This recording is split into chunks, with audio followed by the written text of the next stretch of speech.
He was a breed apart, a street kid who made it. Men were his natural rivals, women a tantalizing challenge. But with kids, he could be himself. He lived life on the edge. He was a loner, defiant and unpredictable. But his screen magic, that you could depend on.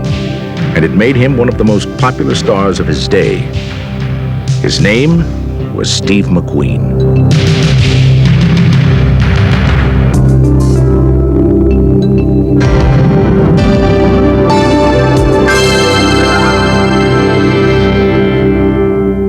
There was a kind of violence in him, and I think this is one of the things that made him interesting and exciting. He was a star, a movie star, but I could see a great insecurity in him, which sometimes makes people, as you know, come on strong. To demonstrate strength, I think you must have a certain vulnerable quality to you at the same time. It was that underpinning that made what he did so effective, because there was a gentle and real core of sensitivity to the man. There was a little boy always in whatever he did.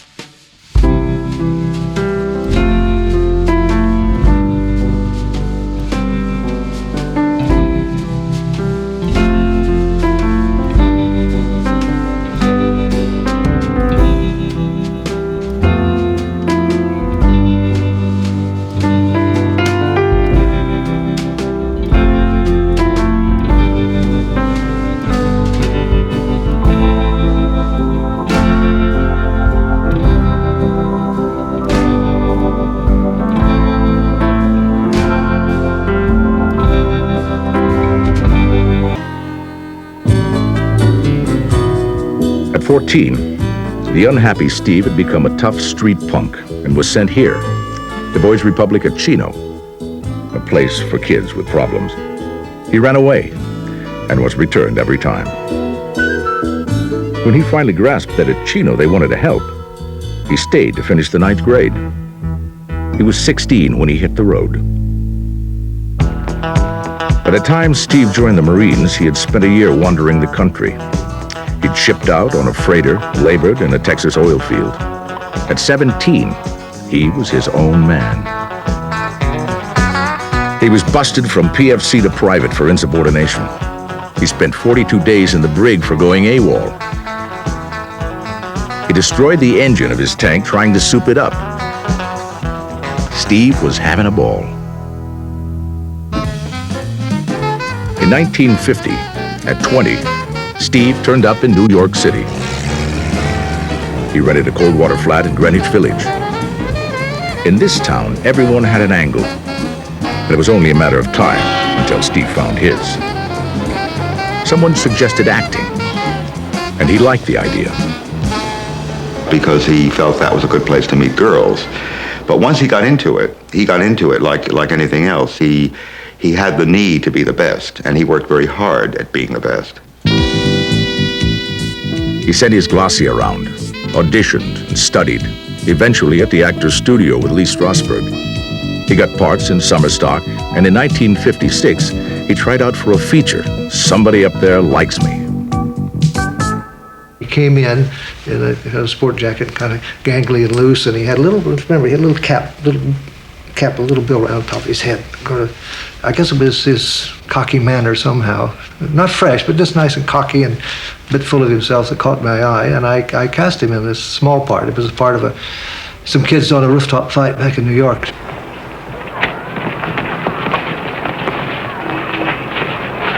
A very almost unrecognizable part. But that was his first film. Paul Newman was the star, but Steve vowed someday he would catch up. And Steve was never known to quit a race.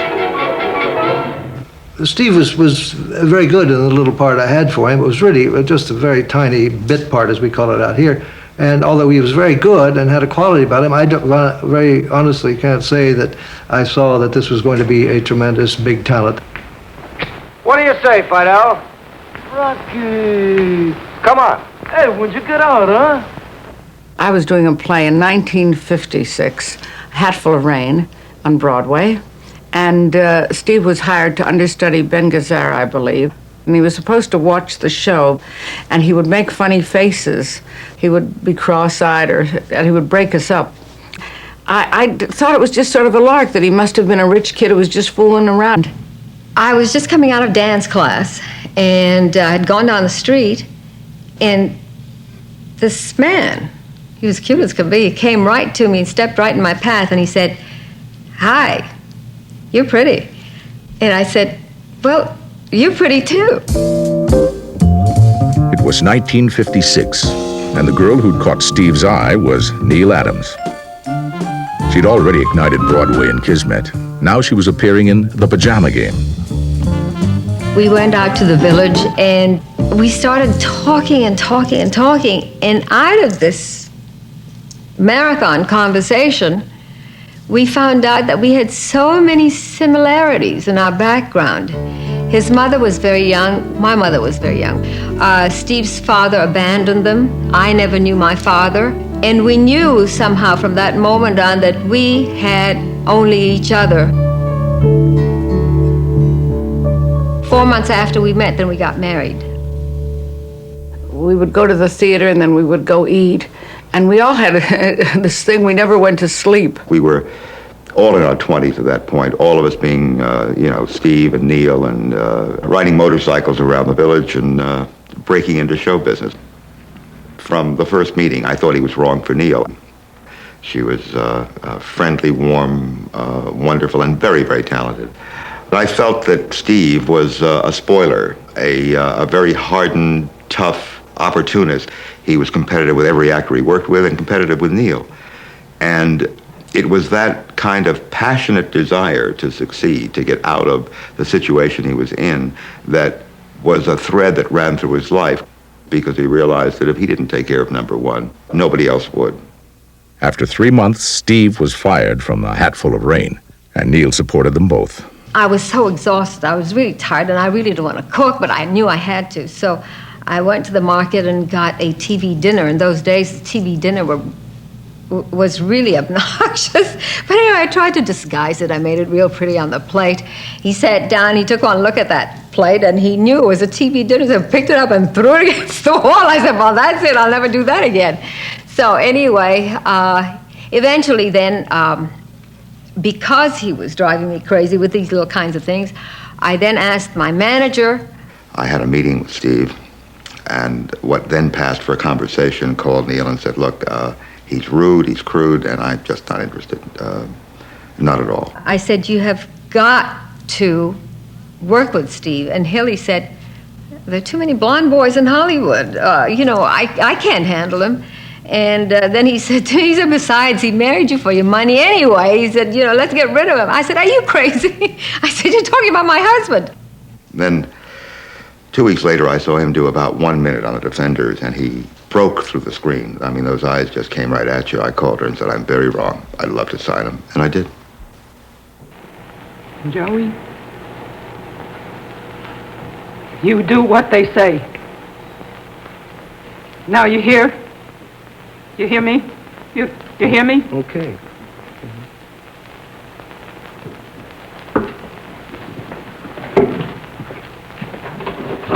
Thank you, Brendan. Don't you ever do that to me again. What was so terrible about it? What's so terrible? Well, I'll tell you, Mr. Preston. That's a poor, dumb woman. And she's sitting there dying. Did you know that? And I can't look that woman in the face. I can't open my mouth to her. Because if I do, I'll cry. And you bring her to me here? I got all I can do to stand on my 2 feet, Mr. Preston. They're shaving the hair off of my head, and I know it, but my mother don't know it. Do you hear me?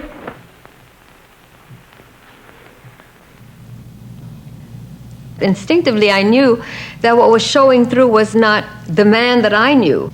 I said, what I keep seeing is Brando or Dean, and it's just, it doesn't work. And he realized that what I was talking about was right. So I said, smile a little bit. I know it's a tough thing to do because you're playing a killer, but when you're talking to your mother or something, you've got to be able to show something of you. So he did, and for the first time then he got fan mail, and he said, yeah, that's good. And he knew I was on his team. They were believing her, Joe. I was beginning to wrong? believe it. Joe, did you punch her? I swear to God. Nice, respectable woman, Joe. She was Do I have to say it? I swear to God, on Pop's grave, I never killed nobody. He electrified me. I was sitting in my chair half asleep, and he woke me up, and I couldn't get over how Steve McQueen looked and acted on the tube. Jack Harris was about to produce a horror film that was to become a cult classic. Steve had a reputation for being a troublemaker, and he earned it sincerely. He was very hard to deal with. Whenever we had a problem, the director would call me and say, well, your star is acting up again. And I'd run out to the set and sit down with Steve. And once I got past the, I'm going to call my agent, I'm going to call my manager, I'm going to call my lawyer routine, we were able to sit down and talk about what was going on, what was wrong. And in the end, we were always able to come to terms. What he was looking for was not to tell everybody what to do.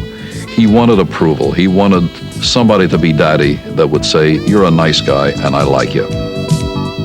Steve's appearance in several low-budget movies went unnoticed. However, Neile's career soared. Steve felt very out of it, and another client of mine, Bob Culp, was doing a series for 4-Star called Trackdown, which is a Wednesday night series.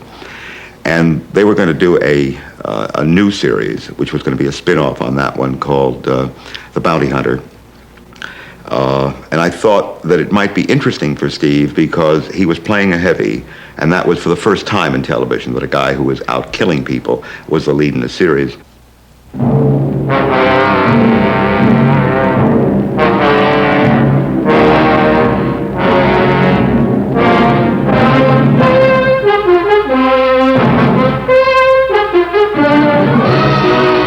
Steve made that character in that show his own. It was his contribution that made it something other than another television show. Well, I'll have a sirloin steak, and I like to have it just about that thick. Josh Randall was a reactor. That was Steve's greatest talent. I mean, it was body language, it was the face, it was the raised eyebrow, the look across the camera. And the camera loved Steve. He started experimenting with the camera to see what worked and didn't work. And he was very studious about that. And this man with no literary or artistic background had this incredible animal instinct about himself and about what worked for himself. He drove the directors and the producers nuts. He drove them crazy. If the script didn't work, he threw it out. The result was a killer series. I first met Steve when he was doing his television series. And I once said to him, hey, you're not very well liked here. And he said, hey, I'm not here to be liked. I'm here to do a show. I'm here to do the best I can. His character of Josh Randall in that Wanted Dead or Alive was pretty much him. A loner and action guy. He would get on his motorcycle and go riding by himself until sunup or what have you. He liked to be alone a lot. Steve McQueen came into my motorcycle shop. I didn't know that he was an actor at the time, but he kind of acted like one because most of them are kind of pushy when it comes to getting service. They think they're pretty important. He got interested in dirt bike riding, so I built him one, and we went racing together. And he would have been put into the expert class, but what would happen is he'd go off and make a film. So that would keep him down to the amateur rating. Steve was competitive with anything. I mean, lagging coins or hopscotch or what have you.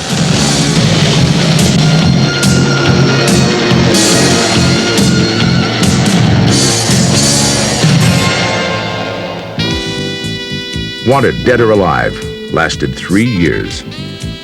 Meanwhile, in 1959, Steve's work had been noticed by John Sturges. Never So Few was a tremendous step for Steve. First of all, Frank Sinatra was incredibly generous to Steve on this picture. And John Sturges then took advantage of that generosity by really working with Steve. Sturgis thought Steve's natural cockiness would be perfect for the part. And his instincts proved right. My name's Ringer, sir. Colonel Parkinson's driver. Where's the colonel? Well, he's locked in a military mission. He said he'd meet you at headquarters at 0800 in the morning, sir. What's he expect us to do till 0800 in the morning? Play a fast game of jacks? Well, he suggested the captain use the time to adjust himself to civilization. You know, girls, booze. You got my weapons here in the bank, Dick. Sir? Defiance of authority would become Steve's trademark. More afraid this is an incident sorry sign, Fred. We're gonna get a court-martial. For stopping the Japanese from getting our gear. For stopping these dirty little rats. Ringer. And Steve was now in the movie business. The opportunity for a picture called Magnificent Seven came up. There were 7 lines of dialogue, and I called John and I said, John, how can I recommend this to McQueen? And he said, Hilly, I'll give him the camera.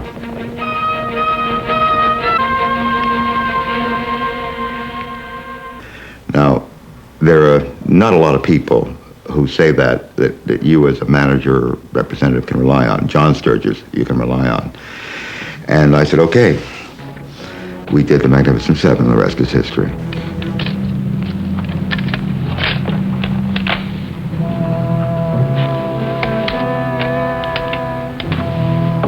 Let her buck.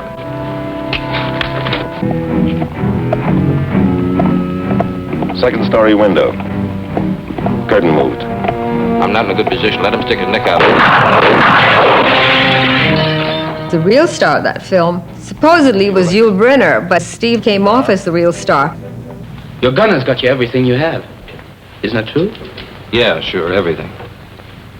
After a while, you can call bartenders and faro dealers by their first name. Maybe 200 of them. Rented rooms you live in, 500. Home, none. Wife, none. Kids, none. Not because of his his part in the film, but just because of his presence. His presence was incredible. And that's when we really knew that he had a really big chance at making it. Steve's daughter Terry was born in June 1959. 18 months later came a son, Chad.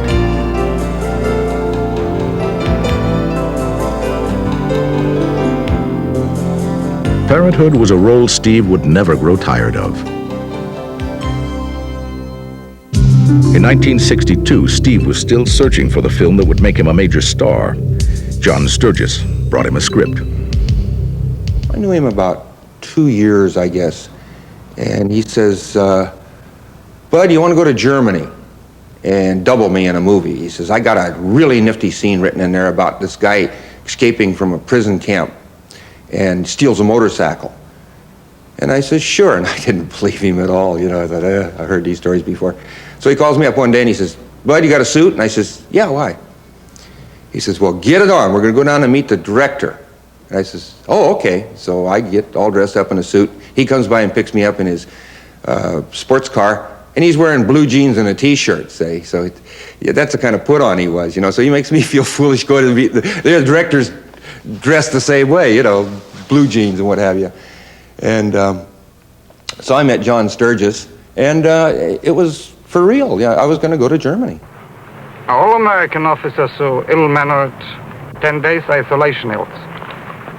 Captain Hill. 20 days. Right. Oh, you'll still be here when I get out. Cooler. That's the rebel. Man, you kick me, I'm getting back up. No matter what you do to me, I'm coming back.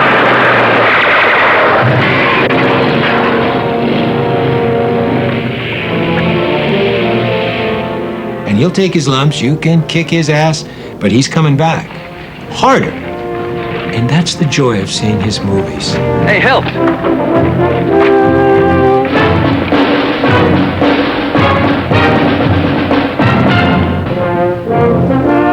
Like the baseball in The Great Escape. At the end of that movie, he's kicking off that baseball, and you can hear it rackety-tackety, and you knew he was going to escape someday. He's going to get out. And that's what McQueen personifies. He makes us all feel we can come back. We can kick ass. Ironically, the stunt that brought Steve wide acclaim was actually performed by his friend, Bud Eakins. In 10 years, Steve McQueen had gone from a fifth-floor walk-up in Greenwich Village to a rambling Brentwood home he and Neile tagged the Castle. He had become a collector, antique toys, motorcycles, and cars. Steve and Neile had left the old life far behind them. You don't know who I am, do you? Yeah, I was in a dance in Brooklyn this summer. In the mountains, right? It was a dance in the mountains. What do you mean I don't remember? It doesn't matter. My name's Angela. I'm gonna have a baby.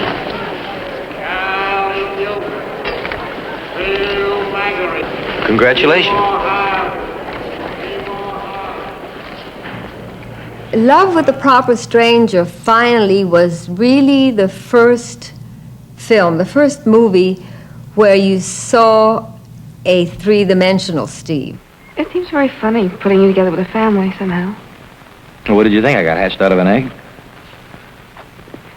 And the way they love you. What are you talking about love? They haven't seen me for a long time. Let me hang around here a couple of months. I'll melt right into the wallpaper like everybody else.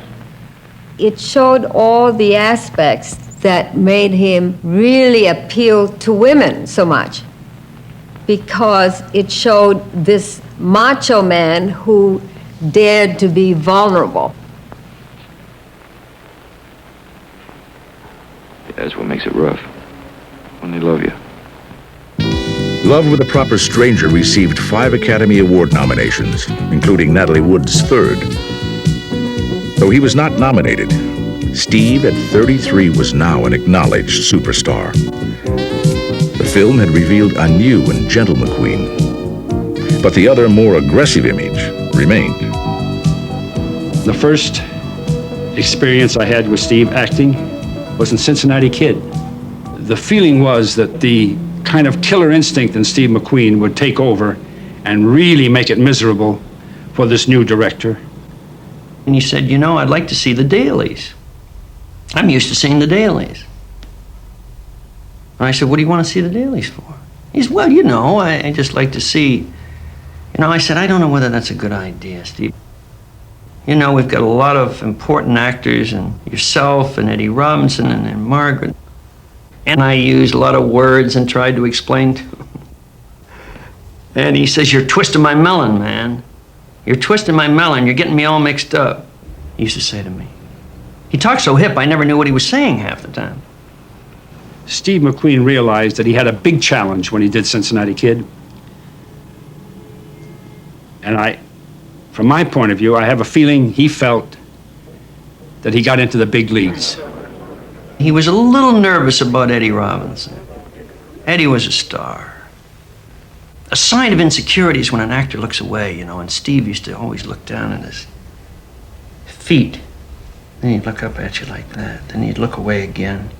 Lansing, this is Eric Stoner, the Cincinnati Kid. Lansing Howard. Oh, I've been hearing about you for a couple of years now. Yellow there tells me how you gutted him once with a pair of paws. Remember, kid? The night you cut me up with the 2 red paws? Must have overplayed my hand. Like a kid that grew up, you know, on the streets. Kid that was always looking away, looking down at his feet and kicking a rock, and then he'd look up with that shit-eating grin, you know. He had this wonderful grin. I played the part of the shooter, the professional car dealer, dealing in his favor so that he would win the game. And he spotted it. And he asked to take some time off, to go to his room, rest. And he asked me to come up to his room. And when I did, he confronted me with the question of, are you cheating? And he sprung at me like a tiger. There are a number of actors who have that quality, that any minute on screen, you're going to see them explode. There's something that they're so tense, so high, that you feel, I'm going to be here when he blows his top. What are you talking about? You shooter, man. You've been dealing me cards for an hour. Like hell, No, kid. No, listen, kid!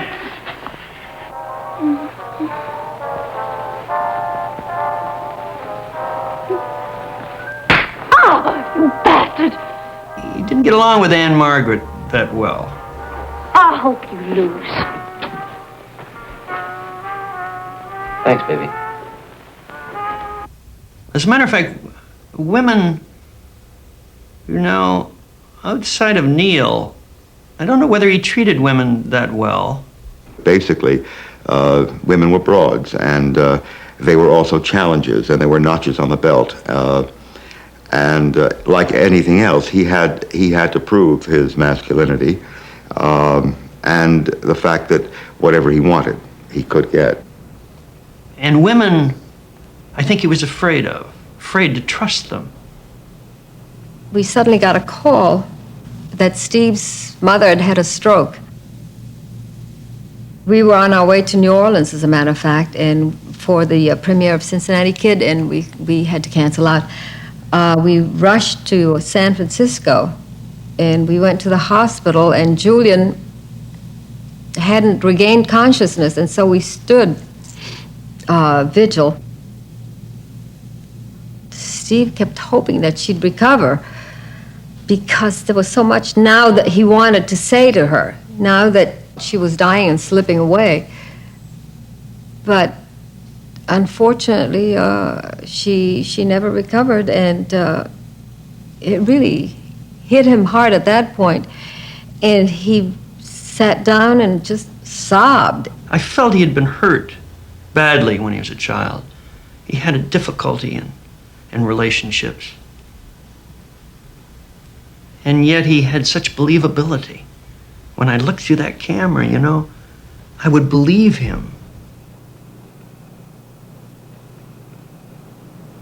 Steve was, I think, drawn to do the part in Sam Pebbles because he had a lot of feeling and empathy, I think, for the character. And he, of course, Steve loved machines, and the character Holman loved his engine.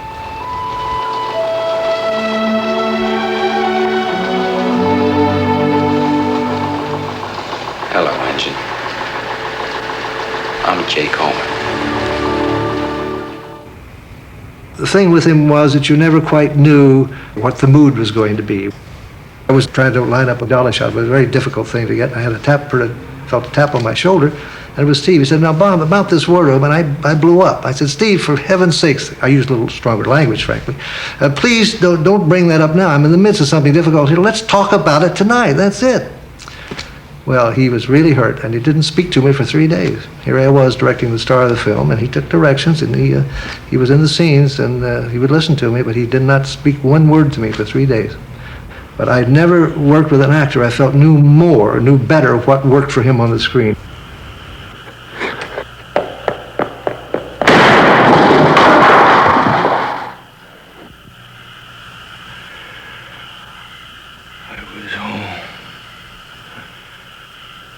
What happened? What the hell happened?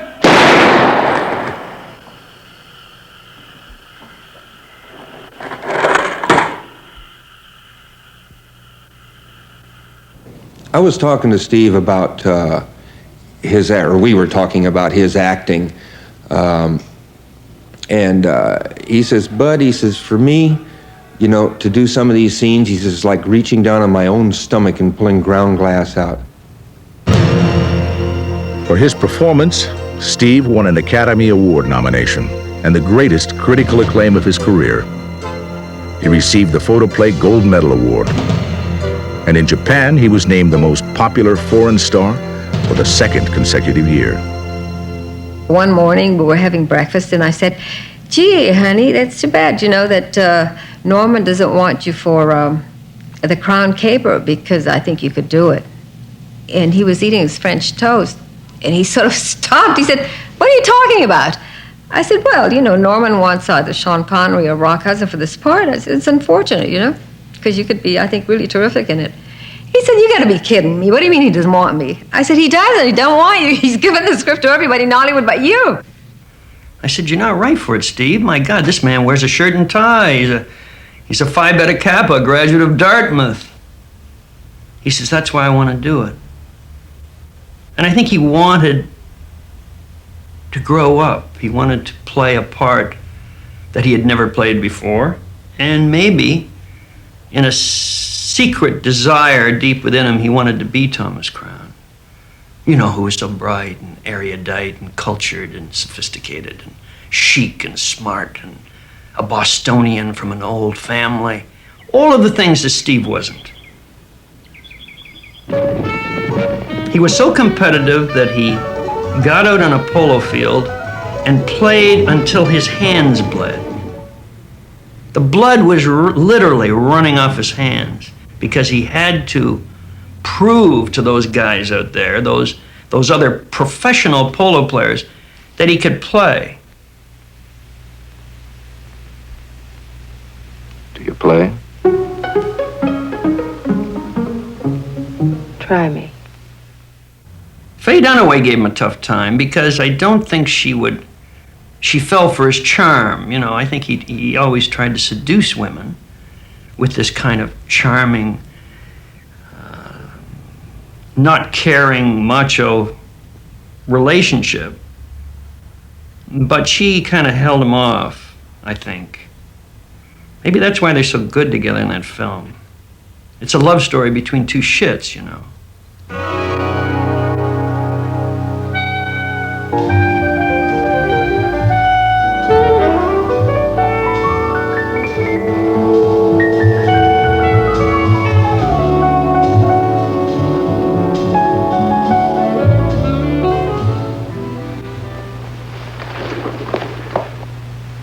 Play something else.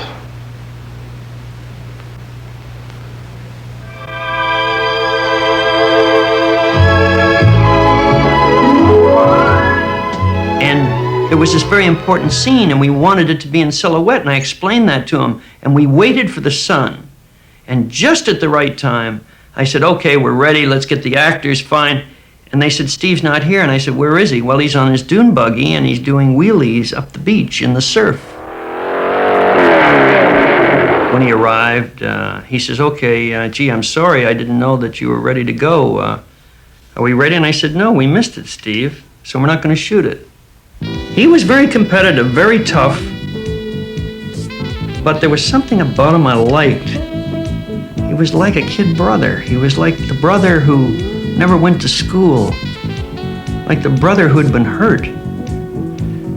He worked very hard on that film. I think he enjoyed it.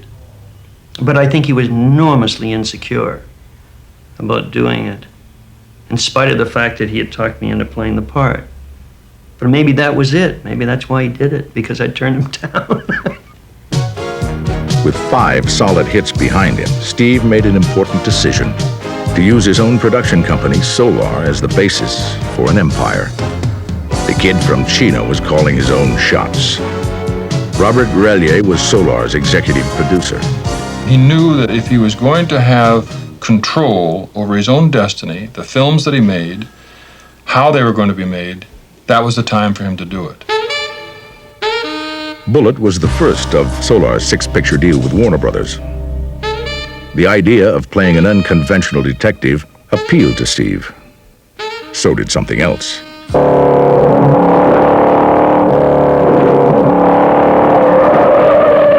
Bullitt started out a whole series of chase scenes that people did from then on. But we were running better than 100 miles an hour, and that's the first time that I know of that they were shooting real speeds.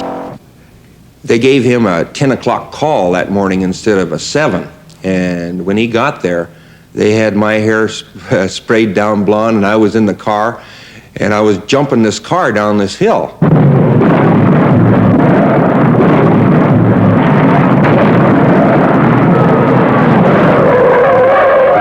And he comes up the car and he says, "How'd you learn how to drive like that?" I said, "I don't know, Steve." And he says, "You know, you did it to me again." I said, "What do you mean I did it to you again?" He says, "Well," he says, "The Great Escape, right?" He says, "I had to go up in front of the whole world and tell them that I didn't do that." He says, "Now you got this car jump here and the same thing's going to happen. In the climate of 1968, an anti-establishment cop had strong appeal. Come on now, don't be naive, Lieutenant. We both know how careers are made. Get the hell out of here now.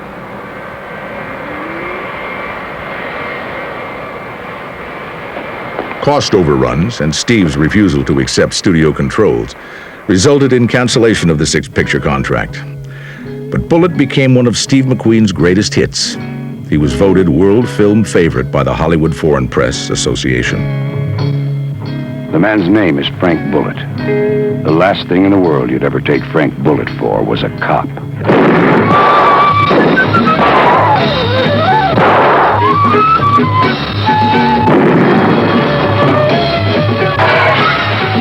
Steve McQueen is Frank Bullitt, a Warner Brothers 7 Arts picture in Technicolor, co-starring Jacqueline Bisset and Robert Vaughn.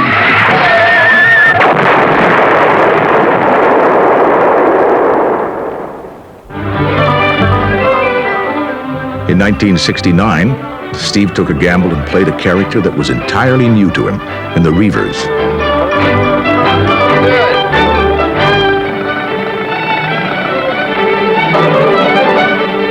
Enjoying yourself?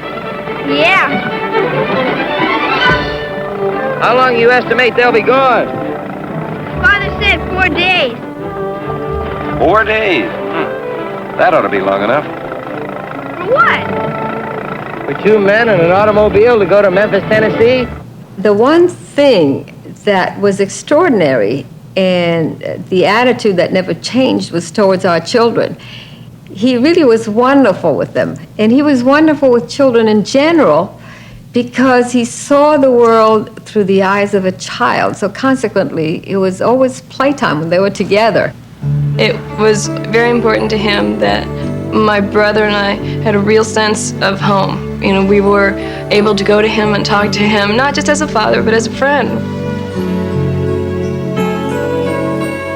When the children were little, when they were first born, he really couldn't relate to them. You know, he just sort of dismissed them until they were able to become little persons. As soon as their personalities started evolving, then Steve could relate to the little children. And he had a little Benelli motorcycle, mini-cycle for me. Very small, and I just learned how to ride a bicycle. I was probably 6 at the time. He had me and my sister racing at a very young age. He instilled a lot of things in me and my sister that he had learned. I think he used to say something to the effect that I've learned, so now it'll save you the bumps and the bruises. It was very important that we were not raised in the Hollywood, not to put down Beverly Hills, but the Hollywood Beverly Hills lifestyle, you know, of children that had no values. We were raised with the values that I would hope I can manage to instill in my children.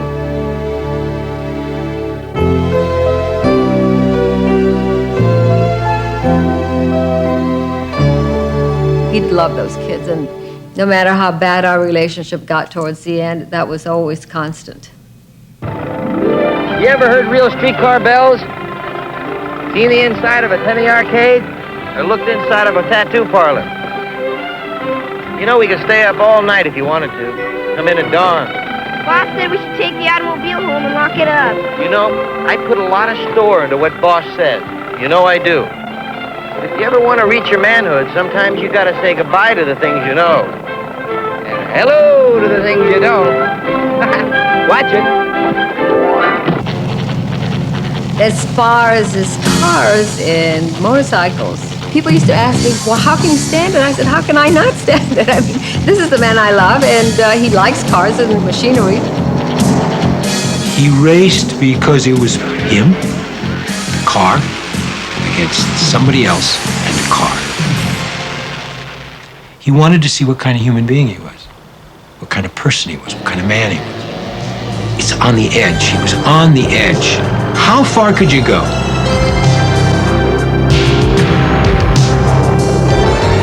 It was machines. It was mechanics who knew how to make an engine purr and hum. That's what he loved. It was a purest kind of thing. Every time I start thinking the world is all bad, then I start seeing some people out there having a good time on motorcycles. It makes me take another look. He had broken his foot down near San Diego in a motorcycle race, and he went ahead and raced in Sebring, and when he got out of the car, the cast had melted. It was just a bunch of white gauze around this foot that had been broken, but came in second overall and first in his class.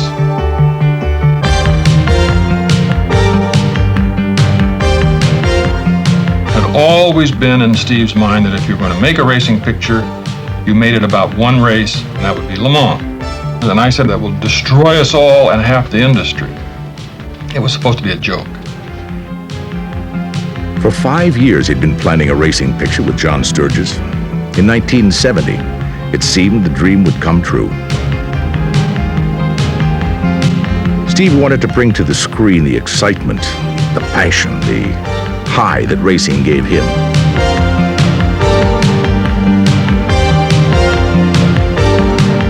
But all his enthusiasm would not be enough to save the film. And Steve and the studio did not see eye to eye on the kind of picture we were making. It was a debate someplace between making a pseudo-documentary all the way to making a love story with racing as a background. We probably never found the direction for the picture to go. Le Mans was a critical and box office failure. Steve McQueen's relationships with John Sturges and Robert Rillier ended. Steve's dream for an empire based on Solar Productions dwindled. His company collapsed, and he would never race again. That was really a blow to his ego, because something that he had wanted so much, that had been a part of him, suddenly was just sort of squashed. The burdens of stardom really is very, very heavy. It's a very difficult thing to handle, especially if you're as sort of macho and and chauvinistic as Steve was. Poor Neile McQueen was always worried about him, and she would always joke about it. She was a sainted woman. I used to call her a saint. I sent her a medal once. I said, and I told Steve about it too. I said, you know, she deserves a medal with living with you. She was the anchor around which the family was built.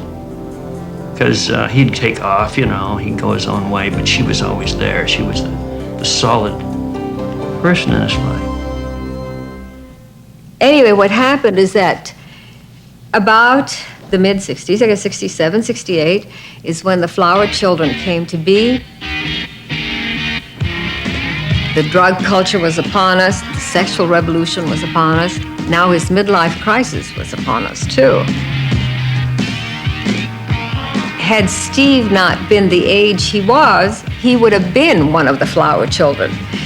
So he then adopted their lifestyle, which, of course, helped to undermine our marriage. Steve and Neile decided to go their separate ways, and before long they would be divorced.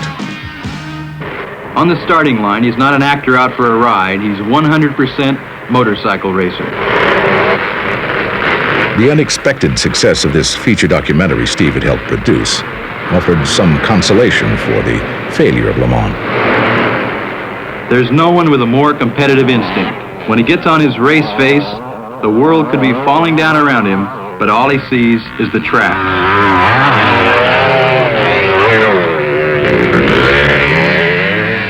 A $1 million body out there with the possibility of being used by someone for traction in a corner.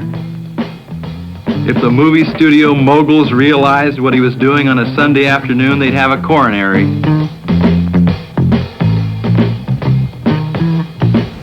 I saw a movie called On Any Sunday. I said, if there's any one actor I'd like to meet, that's the man I'd like to meet. And I'm in my karate school in Sherman Oaks, and I get a call, and one of my instructors comes to me and says, there's a call from Steve McQueen. I guess, you're kidding. And so Steve became one of my private students and trained with me for several years. I did my first film, and after I finished the film, I went and saw it, and I thought, it's the worst movie I've ever seen in my life. And Steve came and saw it. And he said, well, it's not that bad of a film, but let me give you some advice. He said, you are verbalizing things on the screen that we have already seen visually. And movies are visual. It's a visual thing.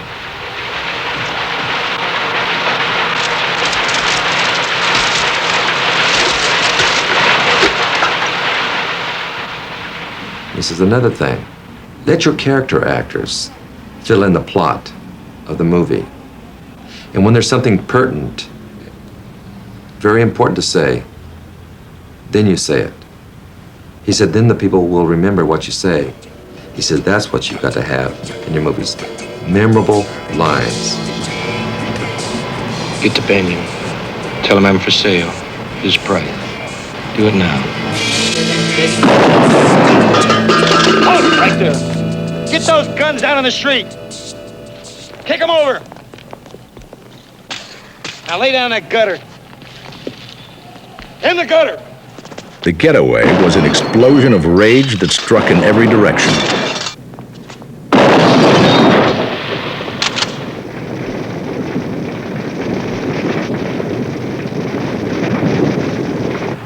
Ow! Tell me.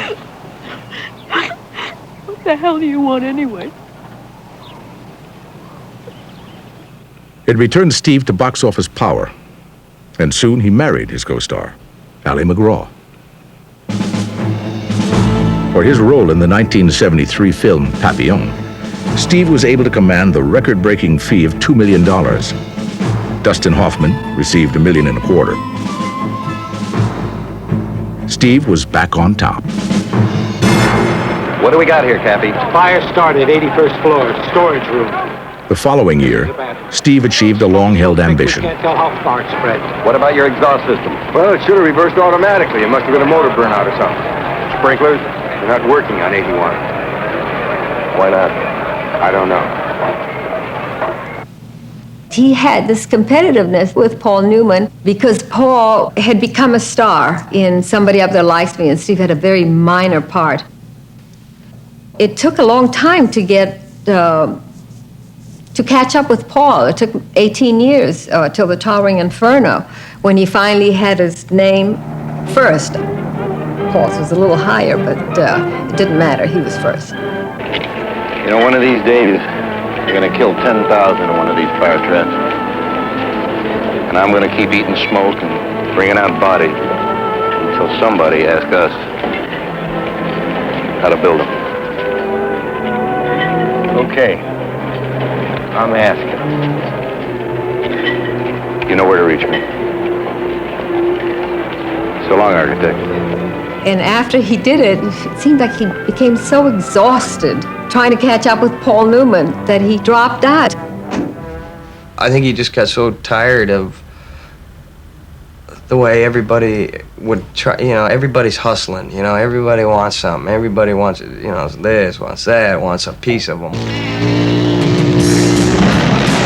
And I think his old motorcycles and hanging out with his motorcycle buddies, I mean, he could be himself out in where we were in Malibu. I mean, nobody could give a damn if he was a movie star. He was just one of the boys.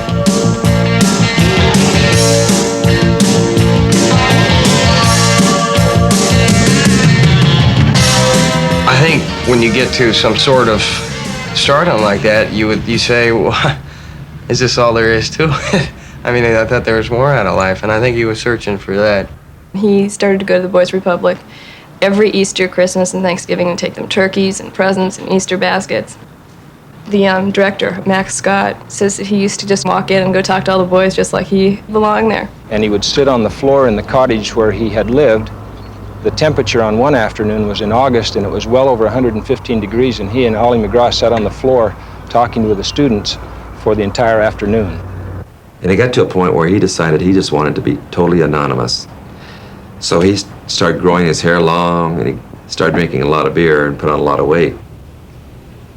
I drove onto the lot, and here was this guy walking across with this enormous beard and these two eyes just piercing, you know, just hot. His eyes were so intense that day. burning almost, out of this great big muffle of a beard. And he says, "Hey, don't you recognize don't you say hello to your old friends?" And I realized it was Steve. I hadn't recognized him. We were divorced, but somehow we really never divorced each other. Our relationship was ongoing, first because it had to do with the children. We had made certain that we wouldn't make the children pawns. They were best friends until the time my dad passed away, and they were always there for us. So we never experienced the see father on weekends and see mother during the week and see dad every other Christmas. It was 4 years since the towering inferno.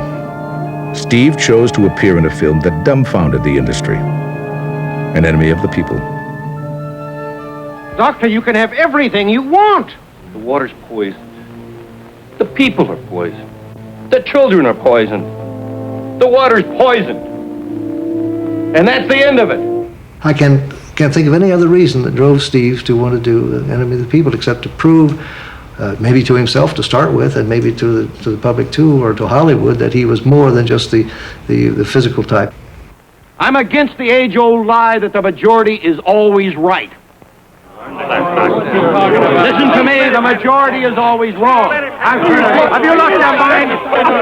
Stop talking. Was the majority right when they stood by while they crucified Jesus? Was the majority right when they refused to believe that the earth revolved around the sun and allowed Galileo to be driven to his knees? Listen to me. It takes 50 years for the majority to be right. And then the majority is never right. Until it does right. The film was a critical disaster and was withdrawn from distribution. However, some critics applauded the courage of Steve's effort. In November 1977, Ali MacGraw and Steve McQueen were divorced. In his final film, The Hunter, Steve once more played a gun for hire, an echo of the old days. You like old things. It's all you care about.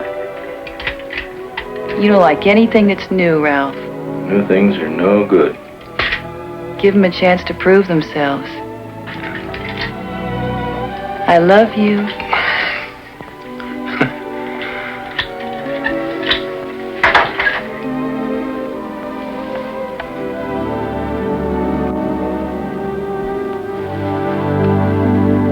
Appropriately, for Steve McQueen, who had been abandoned by his own father and rejected by his mother, these would be his last moments on film.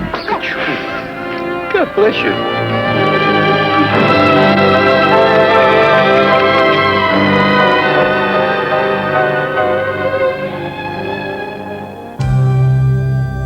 By 1980, when Steve married his third wife, Barbara Minty, he was involved in his most difficult fight ever, against cancer.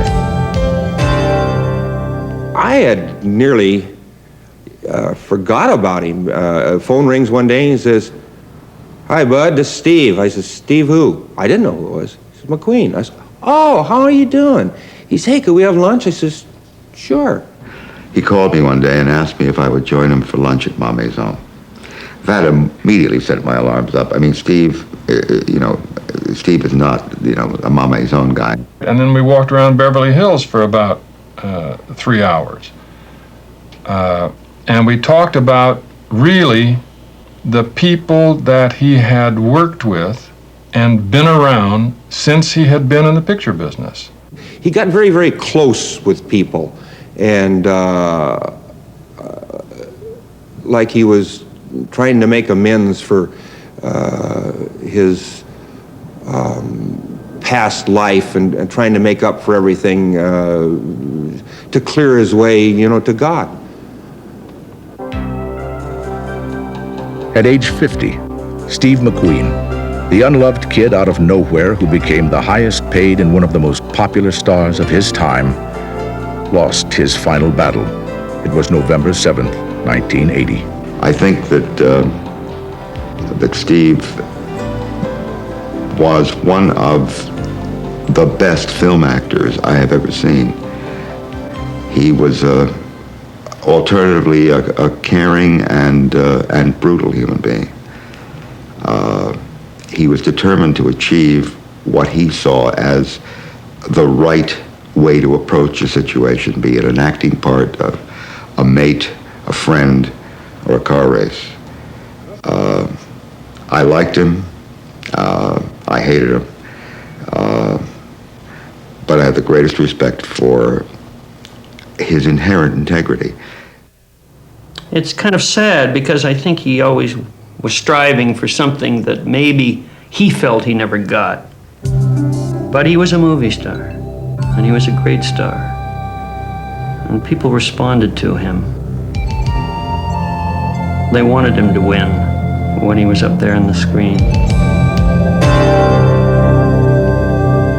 When Steve died, we were all together at the ranch for the services, and it was the first time Allie and Barbara had met.